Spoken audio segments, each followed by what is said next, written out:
এখানে প্রতিযোগিতামূলক পরিবেশের কারণে বোঝা যাচ্ছে না আসলে কে হবে। এবার আরো ভিন্ন। গতবার তো ছিল ছাত্রলীগের একটা একচেটিয়া একটা রাজত্ব। এটা একটা উত্তেজনামূলক পরিবেশ এবং দেখি কে হয়। এটা হচ্ছে সারা দেশে ইম্প্যাক্ট ফেলে। ভোটের মাধ্যমে একটা বড় ভাই ছোট ভাইদের একটা বন্ডিং সৃষ্টি হচ্ছে।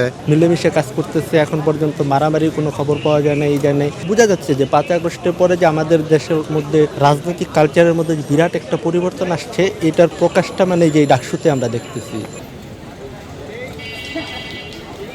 ব্যাপারটা হচ্ছে যে ঢাকা ভার্সিটিতে আসলে রাজনীতি জিনিসটা সবসময় চলে আসে। এই জিনিস ঢাকা ভার্সিটির অধিকাংশ ছাত্ররা যারা, যদিও কেউ বলে যে অরাজনৈতিক, তারপরও তারা আসলে রাজনৈতিক সচেতন বলা যায়। তো রাজনীতি জিনিসটা সবসময় থাকে। যেমন পড়ার টেবিলের মধ্যেও দেখা যায় আমাদের মধ্যে রাজনীতি আইসা পড়ে, পড়ার টেবিলে আলাপেও। সো খুব একটা ভিন্ন লাগতেছে না, বাট ওই যে নির্বাচন জিনিসটা আসছে, এই জন্য একটু ভিন্নতা লাগতেছে, যে একটা উৎসবের আমেজ আসছে, এই ভিন্নতাটাই চোখে পড়তেছে।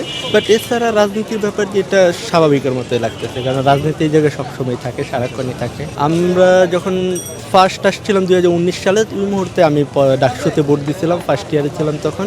ওই সময়ের চেয়ে এবার আরও ভিন্ন। গতবার তো ছিল ছাত্রলীগের একটা একচেটিয়া একটা রাজত্ব, সব কিছু তারাই দখল করে নিছিল। আর এইবার যেমন দেখা যেতেছে যে সবাই উৎসব মুখর পরিবেশে, ছাত্র দল, ছাত্র শিবির, যাই বলি না কেন, সবাই মিলেমিশে কাজ করতেছে। এখন পর্যন্ত মারামারির কোনো খবর পাওয়া যায় না, এই যায় নাই। এই জিনিসগুলো বোঝা যাচ্ছে যে 5 আগস্টের পরে যে আমাদের দেশের মধ্যে রাজনৈতিক কালচারের মধ্যে যে বিরাট একটা পরিবর্তন আসছে, এটার প্রকাশটা যে এই ডাকসুতে আমরা দেখতেছি। এখানে প্রতিযোগিতামূলক পরিবেশের কারণে বোঝা যাচ্ছে না আসলে কে হবে, অ্যাকচুয়ালি কে হবে। তবে এখানে কারা এগিয়ে আছে যদি বলি, যে বাংলাদেশ জাতীয়তাবাদী ছাত্র দলের পক্ষ থেকে সমর্থিত প্যানেল থেকে আবিদুল ইসলাম খান ভাই, আর শিবির থেকে যিনি আছেন উনি, আর অন্যান্য পরিষদ থেকে কে কে আছেন সবাই আমরা দেখছি। তো এখানে বলবো যে একটা কম্পিটিটিভ পরিবেশ আছে। এই পরিবেশের মধ্যে মোটামুটি অনেকেই সম্ভাব্য পর্যায়ে আছে। তো দেখা যাক কি হয়। আর হল পর্যায়ে যদি বলি, স্বতন্ত্র প্রার্থী থেকে শুরু করে প্যানেলভুক্ত বা যারা প্যানেল ছাড়া আছে, আমাদের একটা সংগঠন আছে যে প্যানেল দেয় নাই কিন্তু তাদের হয়ে কাজ করছে। তো সবাই মোটামুটি একটা কম্পিটিটিভ পরিবেশে আছে।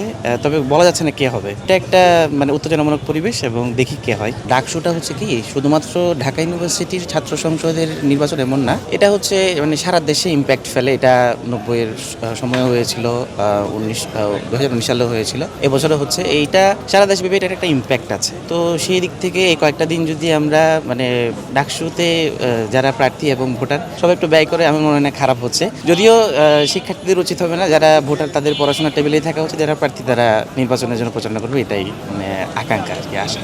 এটা প্রচুর আনন্দদায়ক মনে হচ্ছে আমাদের, কারণ এটা একটা উৎসবমুখর পরিবেশের সৃষ্টি করেছে। এবং ডাকসু যদিও প্রতি বছর হওয়ার কথা, কিন্তু হয় না আসলে সার্বিক বাস্তবতার জন্য। সব মিলিয়ে হচ্ছে যে ভোটের মাধ্যমে একটা বড় ভাই ছোট ভাইদের একটা বন্ডিং সৃষ্টি হচ্ছে, একটা নতুন সম্পর্কের একটা মাত্রা সৃষ্টি হচ্ছে, যার কারণে ডাকসুর জন্য একটা ভালো লাগা বা উত্তেজনা সৃষ্টি হয়েছে। নির্বাচন নিয়ে যে সবাই প্রচারণা করতেছে, এটা একটা সুন্দর দিক। এটা ভবিষ্যতের জাতীয় রাজনীতিতেও একটা ভালো পরিবর্তন আনবে, যে নির্বাচন কিভাবে প্রচারণা করতে হয়, কিভাবে হচ্ছে প্রার্থীদের ভোটারদের কাছে গিয়ে নিজের ভালো ভালো দিকগুলো তুলে ধরতে হয়। এটা নিয়ে একটা ভালোই অভিজ্ঞতা হচ্ছে, সবাই আসতেছে আমাদের কাছে, ভোটারদের কাছে। আমি ফোন দিছিলাম ধরো হলে। ফোন হচ্ছে কোথায়, আমি কার জন্য